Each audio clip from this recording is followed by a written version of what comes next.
हमारे प्रभाग के जो प्रभागाध्यक्ष हैं विभिन्न प्रभागों के द्वारा विगत सप्ताह की गई है, एडीजी सीआईडी के द्वारा की गई थी, एडीजी हेडक्वार्टर के द्वारा भी की गई थी। आज यह समझा गया कि कोई विशेष प्रकार का यदि विषय है तो उस पर डीजीपी के स्तर से भी वार्ता की जाए। हाल के दिनों में हम लोगों ने एक बड़ी मुहिम चलाई है क्राइम प्रोसीड्स को जब्त करने के लिए। जो नए कानून बने हैं उसमें एक बड़ा ही प्रभावकारी प्रावधान लाया गया है। उसमें धारा 107 बीएनएसएस के तहत इसमें क्राइम प्रोसीड्स को जब्त करने के लिए आईओ को सशक्त बनाया गया है।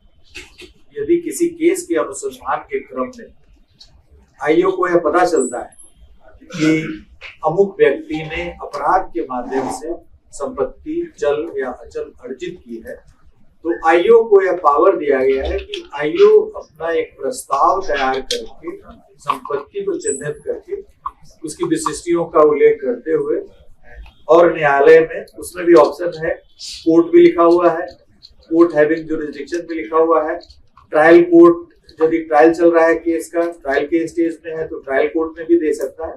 तो इसमें कई ऑप्शंस है depending on the stage of the case. विभिन्न न्यायालयों में वो अपनी अर्जी दाखिल कर सकता है कि क्राइम से अर्जित अपराध जनित संपत्ति जो उन्होंने चिन्हित किया है उसको अटैच करने के लिए, प्रूव करने के लिए। इसके पूर्व जो अपराध जनित संपत्ति की अटैचमेंट की कार्रवाई थी वो काफी लंबी प्रक्रिया थी नए कानून आने के पहले।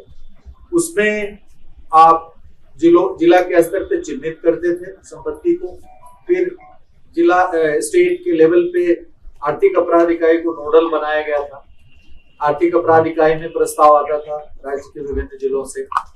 आर्थिक अपराध इकाई फिर उसकी रेटिंग करके एनफोर्समेंट डायरेक्टरेट जो केंद्रीय संस्था है वहां भेजती थी, और ईडी के स्तर से जो शेड्यूल्ड ऑफेंसेस में शेड्यूल ऑफेंसेस के अंतर्गत आते थे उसमें कार्रवाई होती। तो इसमें टाइम भी अधिक लगता था, ईडी की अपनी प्राथमिकताएं रहती हैं।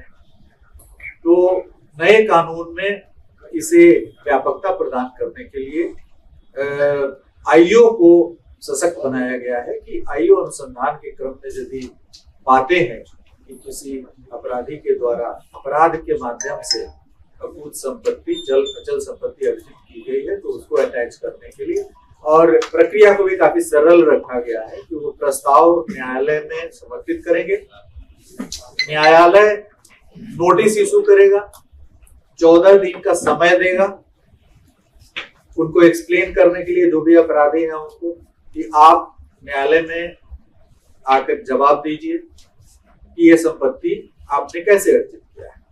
यदि 14 दिन के अंदर में जवाब नहीं आता है तो न्यायालय को एक्स पार्टी डिसीजन देने का भी प्रावधान किया गया है। न्यायालय एक्स पार्टी एक पक्षीय निर्णय उसमें उनकी संपत्ति को पूर्ण करने के लिए आदेश करेगा। आदेश का क्रियान्वयन जिला पदाधिकारी के स्तर से होता है। न्यायालय के आदेश के परिप्रेक्ष्य में जिला पदाधिकारी आदेश पारित करेंगे, उस संपत्ति को किस तरीके से निष्पादित करना है उसके संबंध में स्पष्ट आदेश पारित करेंगे।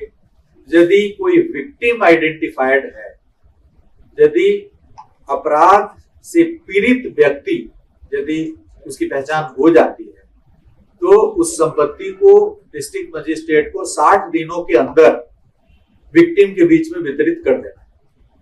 यदि विक्टिम आइडेंटिफाइड नहीं है तो उस संपत्ति पर राज्य सरकार का अधिकार हो जाएगा कि राज्य सरकार पे उस संपत्ति वेस्ट हो जाएगी। तो ये काफी व्यापक कानून का प्रावधान किया गया है धारा 107 बीएनएसएस में। दिसंबर माह से ही इस पर कार्रवाई प्रारंभ की गई। क्योंकि नया प्रावधान है इसलिए इस प्रावधान को मैच्योर होने में समय लगता है। दिसंबर में ही आदेश यहाँ से मानक संचालन प्रक्रिया हमारे स्तर से निर्गत की गई थी। सभी पुलिस पदाधिकारियों को निर्देश दिया गया था कि आप लोग अपराधियों को चिन्हित करें जिनके द्वारा संपत्ति अर्जित की गई है अपराध के माध्यम से। सभी जिलों के द्वारा करीब 1000 से अधिक मामले चिन्हित किए गए और उसमें से काफी सारे मामले, क्योंकि एक पदक्रम है, अनुसंधानकर्ता बढ़ाते हैं अपने सर्किल इंस्पेक्टर एसडीपीओ के माध्यम से एसपी तक जाता है मामला, फिर क्योंकि कानून में ही प्रावधान है कि कमिश्नर ऑफ पुलिस या एसपी के अनुमोदन के पश्चात अनुसंधानकर्ता न्यायालय में दायर करेंगे अपनी अर्जी। तो सबसे पहले तो आपको चिन्हित करना है कि संपत्ति का पता लगाना है, जो अपने में एक टाइम टेकिंग प्रोसेस है।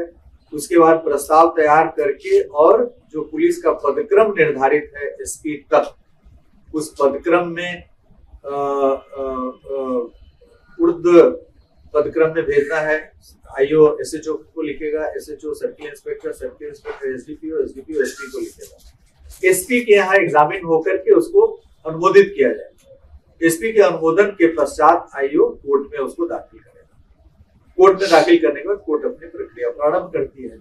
तो इस तरह जो अभी तक हम लोगों ने इसमें कार्रवाइयां की है, 1249 हमारे थाने, इन थानों में अभी तक हम लोगों ने 1172 अपराधियों को चिन्हित किया है कि उन्होंने अपराध के माध्यम से संपत्ति अर्जित की है।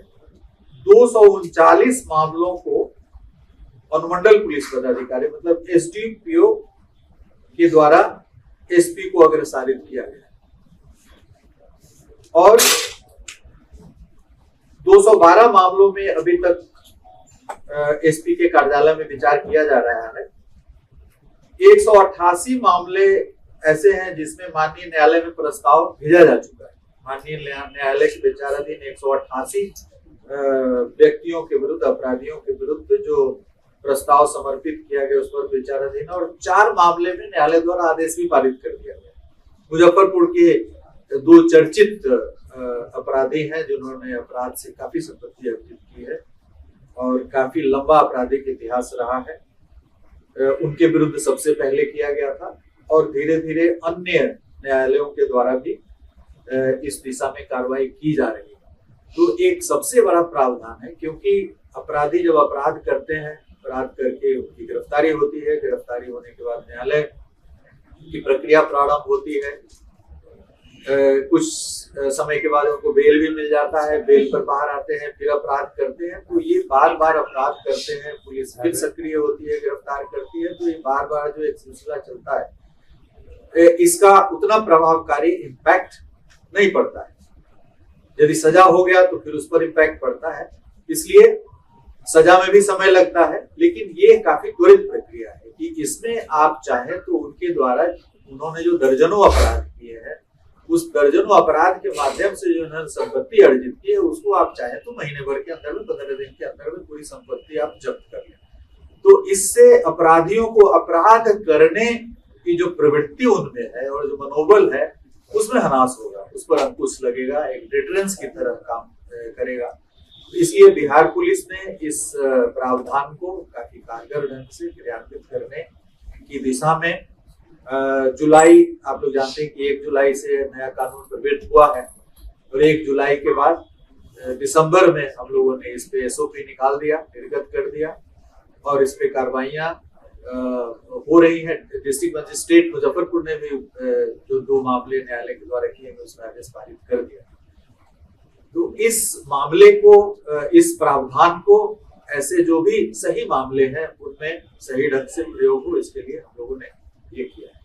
तो ये हमारा अपराधियों की संपत्ति पर जब हम प्रहार करेंगे तो उनके द्वारा अर्जित की गई है, तो इसका एक हम लोग एक्सपेक्ट कर रहे हैं कि जब व्यापक तौर पे यह कार्रवाइयां होंगी, अभी तो 1100-1200 मामले हमने चिन्हित किए हैं, संभव है कि आने वाले दिनों में और भी अधिक से अधिक मामले हम लोग चिन्हित करेंगे और उनका पता करके इस पर कार्रवाई करेंगे। इससे हम लोग अपेक्षा कर रहे हैं कि इस पर